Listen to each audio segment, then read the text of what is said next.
Y'all, we gotta watch this video. They are saying Nancy Grace is confirming. I don't know about confirming, but I know she really wants to get to the bottom of this. She really wants to know the cause of death of Nolan Wells because the state of Mississippi is playing in our face. Nolan Wells' friends are playing in our face. They're trying to get away with unaliving him. And the timeline is not matching. And Nancy Grace is getting to the bottom of this. She is going to get the answers. So we need all hands on deck. I want you guys to watch this video, react with me, and let me know your thoughts. All right? Check it out, y'all. Did you have anything to do with Nolan's death? No. Do you have personal knowledge of someone directly in your friend group having anything to do with Nolan's death? No, not at all.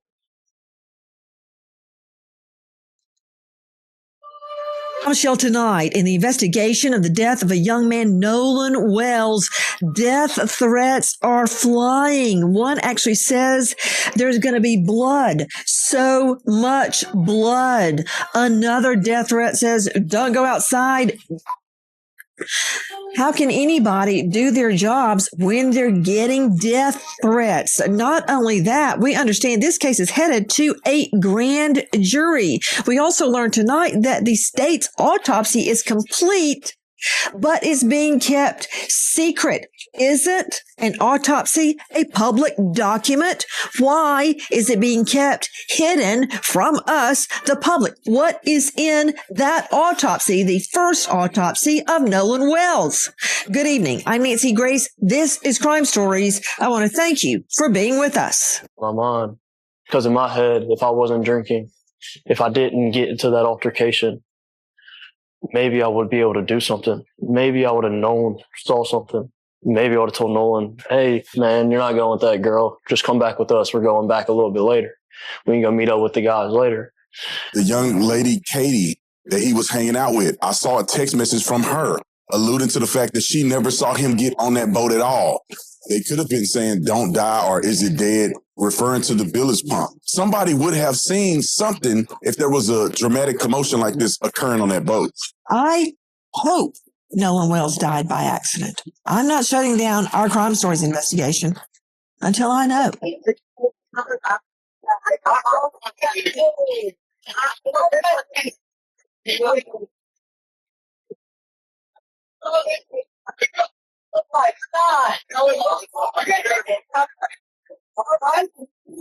Hey, we're at the west tip of Horn, and our bilge pump stopped working. We're sinking. Can y'all please come? We have a membership. Stop! Stop! What'd you say? You know, if that sound is real, there's no getting away from that. And all this business about there's no connection. Well, I listened to a good 40 seconds of SETO, SEA, second word TOW on hold. Listen to their Attorney Russell Latino, representing one of Nolan's friends, has strongly criticized both the enhanced audio and the transcripts circulating online. He argues they're unreliable and has compared the internet's theories to a game of Clue being played with real people's lives. Meanwhile, the audio engineer who enhanced the recording, Jeanette Brantley, continues to defend her work. She says she's confident in the enhancement process and maintains that investigators have not contacted her directly to review her analysis. So right now, there are very different opinions surrounding the same piece of evidence. Nancy Grace believes the enhanced recording is genuine. The engineer stands behind her work. The defense says it shouldn't be trusted, and investigators have not publicly confirmed whether the disputed voices in the recording are authentic or meaningful. Listen to her. I've read her statement. I want you to judge her credibility. Credibility is normally the sole province of a jury, and tonight you serve in that function. Miss Brantley, I'm sure that you're getting all sorts of abuse, threats, and so forth. It's a cacophony that seemingly won't cease. That said, thank you for being with us tonight. Explain to me where you got the audio, how you got the audio, and what, if anything, you did to enhance the audio? First and foremost, I basically downloaded it off of YouTube from WLOX News's YouTube site. And when I downloaded it, I ripped it off of YouTube. That's the terminology that we use when we take something off of YouTube. But when I ripped it off of YouTube and I pulled it. Pause, please. Objection. Miss Brantley, isn't it true that the audio you got was taken directly by XLO from MDMR, correct? The Mississippi Department of Marine Resources. Isn't that true? Yes. Okay, please continue, Miss Brantley. So when I downloaded it from YouTube, I pulled it into my DAW, which is Logic Pro X. That's my DAW of choice. And when I first listened to it, I realized that it was like a dual mono recording, which most, most phone services or operators utilize when they're recording conversations. And so it was already split between the caller, the dispatch, and the callers in the background. And so that's what made it easy for me to isolate it without having to do much to it. So that isolation, when I separated the left channel from the right channel, that just made me be able to really focus on everything that was on the call end. And what I was hearing was I honestly could not believe what I was hearing. Ms. Janetta Brantley, isn't it true this is the same audio that was released by the Mississippi Department of Marine Resources? Yes, that is absolutely correct. Let's listen to it one more time.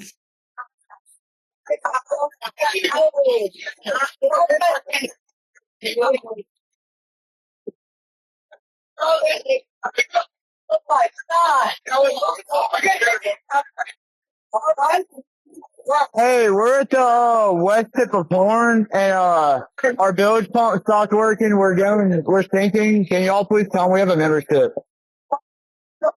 Stop! Stop! What'd you say? It's coming up. We're just thinking. I don't know. We're going down. I don't know the phone number. It's either. I think it's. Try that. I know we have a membership, guaranteed. I don't have the tag on here. It got ripped off. What? No, we do not need that. Let me go look. Hey, jump in and pull the plug while you're going. Hold on. Take it out of here. Take it out of here. Hello. Take it out of here.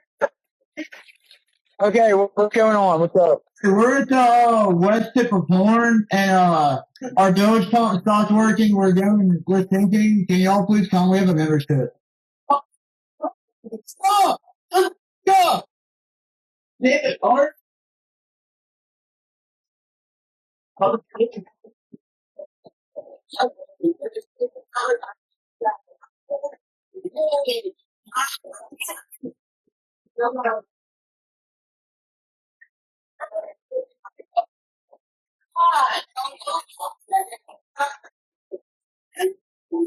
Hey, we're at the west tip of Horn, and our bilge pump stopped working. We're sinking. Can y'all please come? We have a membership.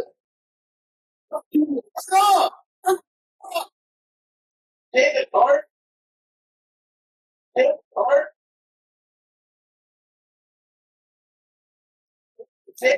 David, Art?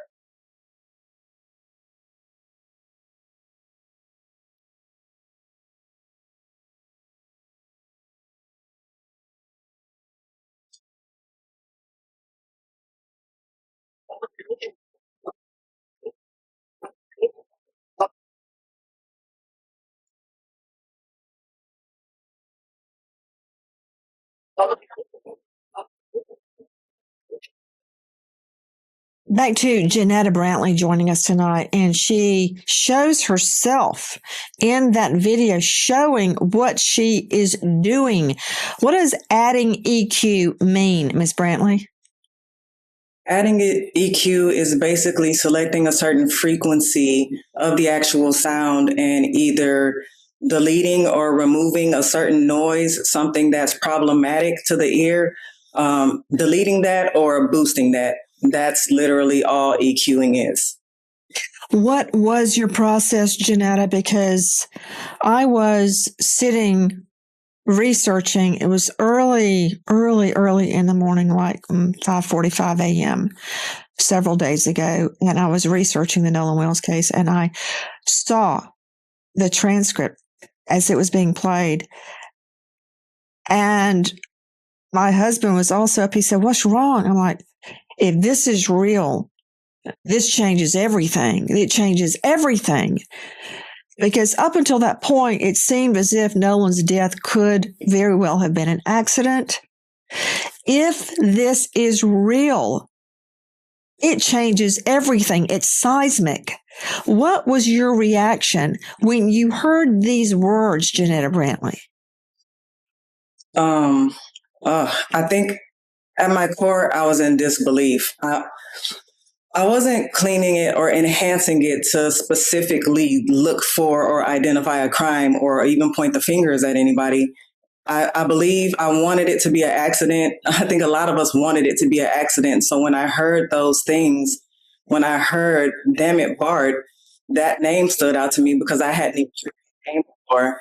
As I was listening to certain things that stood out to me, I was in disbelief because again, I'm just an audio engineer. I'm not an investigator, detective, or anything like that. So when I heard a name that I wasn't familiar with, it stood out to me. And that alone made me want to hear what was immediately said after "Damn it, Bart." And so that's why in that process where "Damn it, Bart" came in loud and clear to me, I decided to go over to the next part to hear what the rest of that statement was, which is where you saw me actually create a loop over that part, split that part, and then add a gain, which the gain is boosting the volume overall. And that's pretty much what you saw me do in that actual video. And so to hear, "Damn it, Bart, Nolan's really dead now," that I couldn't believe it. I could not believe it. My reaction too, Janetta, because when I first heard it, I thought this has got to be doctored. This can't be real. Don't move. Straight out to veteran trial lawyer Franz.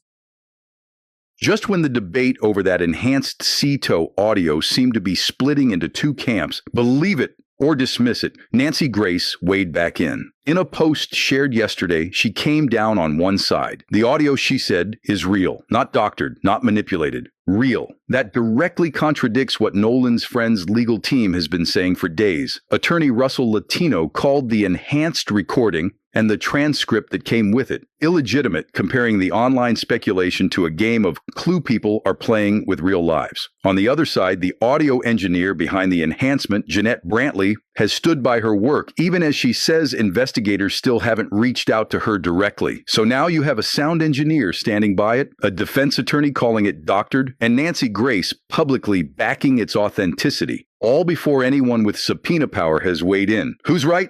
That's still an open question, but it's clear this audio isn't going away quietly. Another topic generating discussion is the interview Tatum conducted with one of Nolan's friends.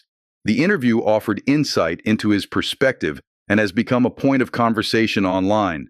But many of the claims made in interviews and across social media have not been independently verified by investigators. Can you explain your relationship with Nolan?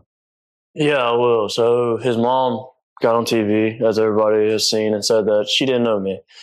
And man, that can't be farther from the truth. Me and Nolan, I met Nolan in 9th grade in a second block class. It was math. He was one of the first guys I made friends with. it was somebody I made a connection to. Like off rip, he was an athlete. I could tell he was an athlete. When I walked into class, we sat really close to each other. And all he did, he turned around and asked me for a pencil when I first met him in 9th grade when I moved to Ocean Springs. Man, it was tough. And the relationship there has always been best friend in my eyes. I never wanted to take away how close somebody else was with Nolan, but Nolan was my best friend. That was a guy I knew I could call at any point in time. He called me at 11 o'clock on the 4th to see where I was parked at. Man, me and Nolan have countless nights of him giving me advice on my girlfriend, on my life in general. Nolan has been the only friend, and I love my friends and my best friend in this group of guys, but Nolan has been the only person that ever tell me, like, he's proud of what I've done. He's proud of how hard I worked. He's proud of me going overseas to go play ball. That was my guy. Like, that was my best friend. Yeah, and so how does it make you feel when the media activists are coming out and alluding to the fact that you may have something to do with what happened to Nolan on that day? Man, that hurts. It hurts is an understatement. I beat myself up every night I lay down. Beat myself up anytime it crosses my mind. Because in my head, if I wasn't drinking, if I didn't get into that altercation, maybe I would be able to do something. Maybe I would have saw something. Maybe I would have told Nolan, hey, man, you're not going with that girl. Just come back with us. We're going back a little bit later. We can go meet up with the guys later.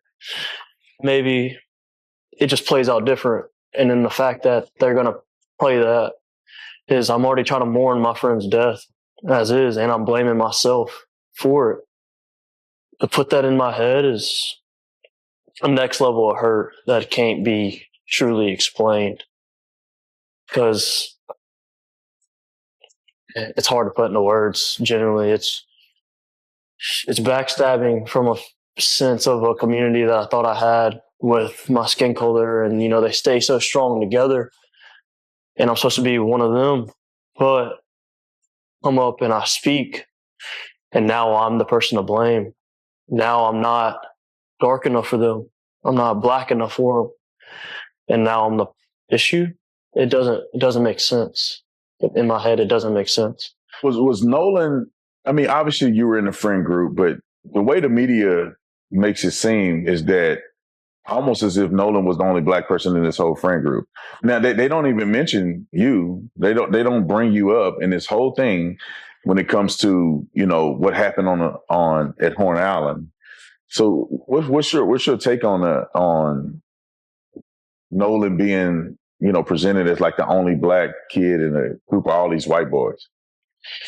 That's crazy, man. I know we've spoken a little bit, but that friend group that I'm a part of to this day was the first friend group I was in when I moved to Ocean Springs as a new kid coming in.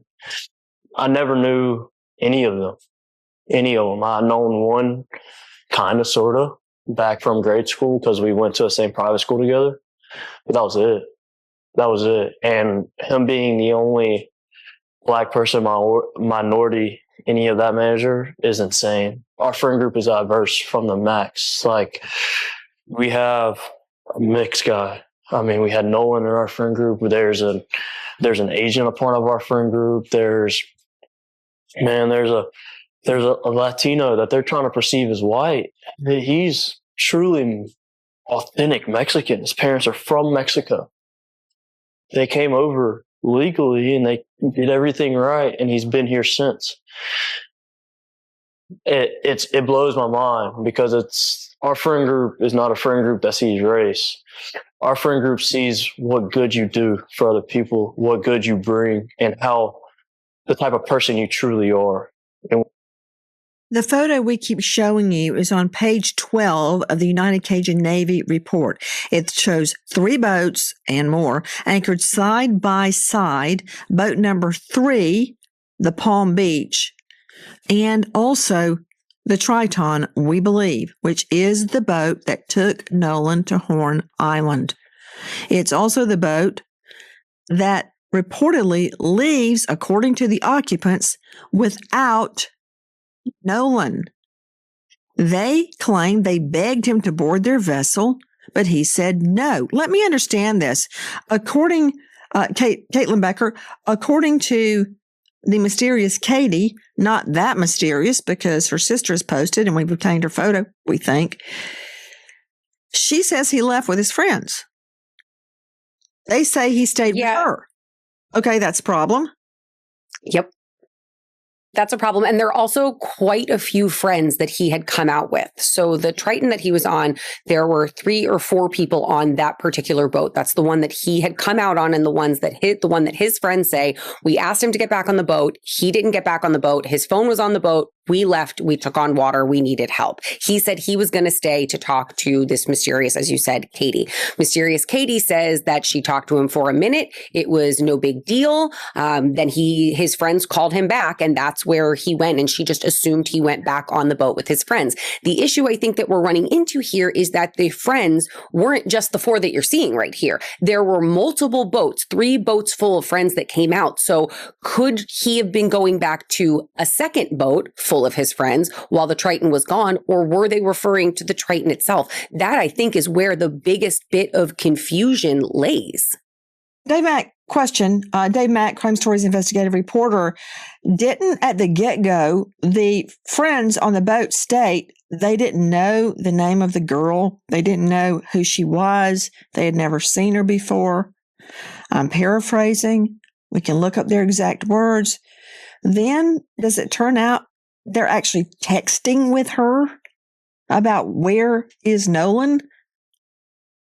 Apparently, Nancy, you have to realize a couple things here, and it's getting lost in the muck and the mire, is the friends. We use the term Nolan's friends that he went to Horn Island with. Well, you know what, Nancy?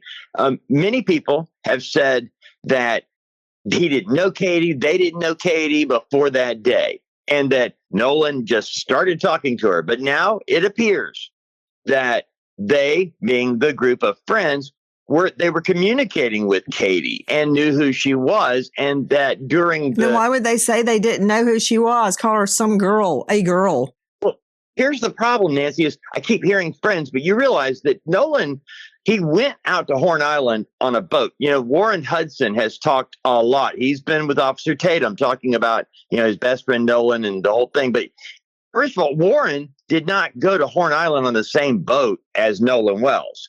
And we have heard over and over from parents and friends, he would, run with the one that got you there, right? So Nolan went with one boat and they expected he would return on the same boat. Yet we're now finding out that was never the plan.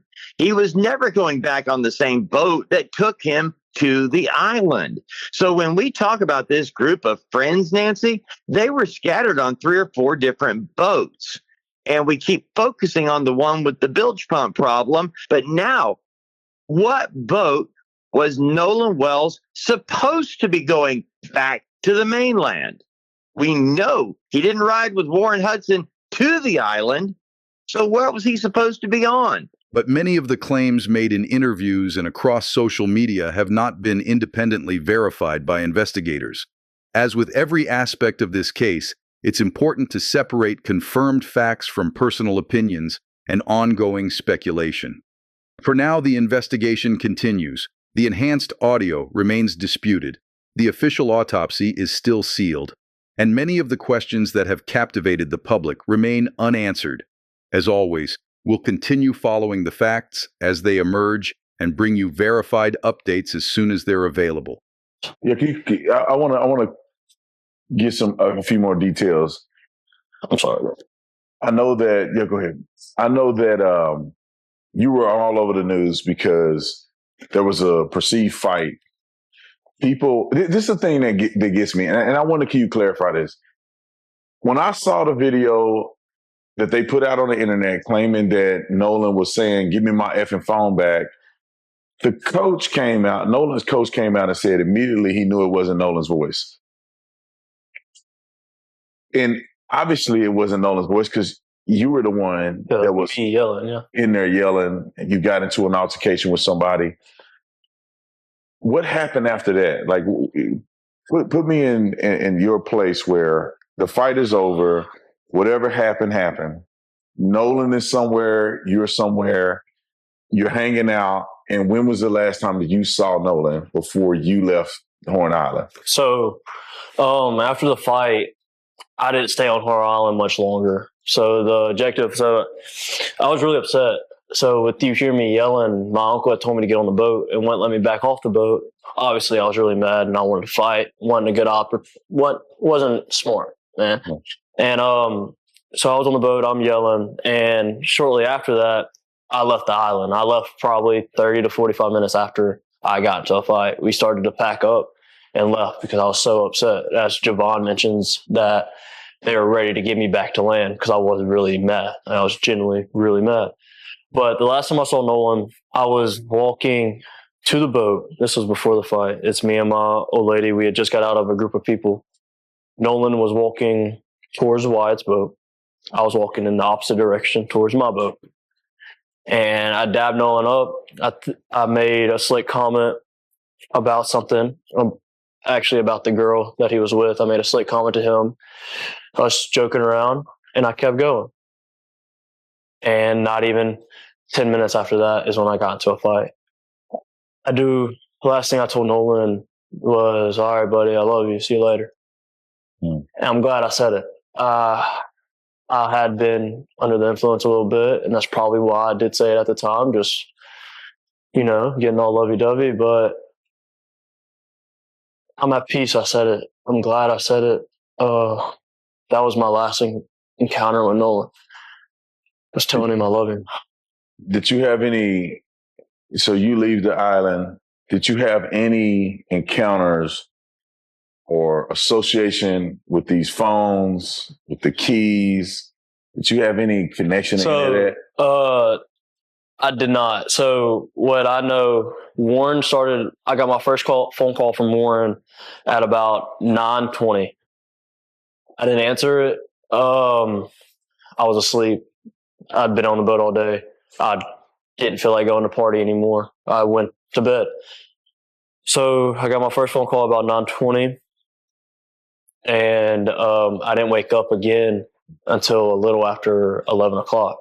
And that was to my brother coming in the room being like, hey, Warren's trying to get a hold of you. You need to answer the phone. They're looking for Nolan. And I'm half awake, and I pick up the phone. And by this time, nobody had came to the house to grab anything.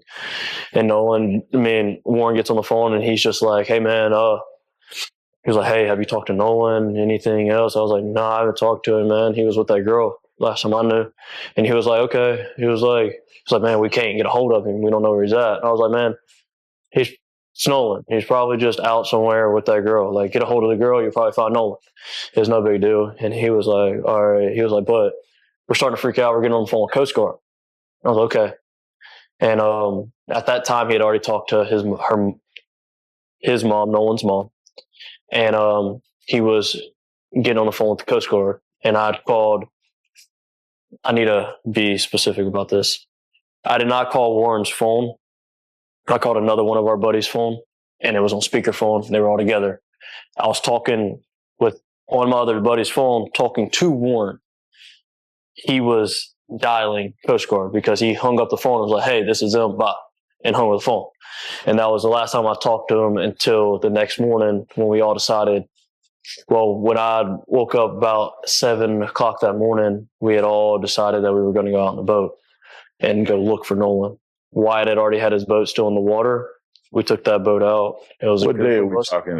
That's Sunday morning. Sunday morning on the 5th? So it was Saturday the 4th was the 4th of July. Mm-hmm. The 5th was Sunday. We were on the water from 9:45 to 11:50, 12 o'clock era, about lunchtime. Mm-hmm.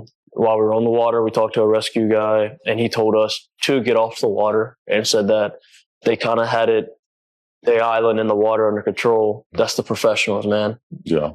They told us to get on social media and find out any information we can. And by that time, we had already talked to a good amount of people out there. So it just made sense. So we went back in and we concluded our search and started the search off socials and started sharing everything we could and try to get a hold of anybody that could have talked to Nolan, that Nolan possibly would have reached out to. At the same time, another major development could have an even greater impact on this case. Mississippi's official autopsy has now been completed.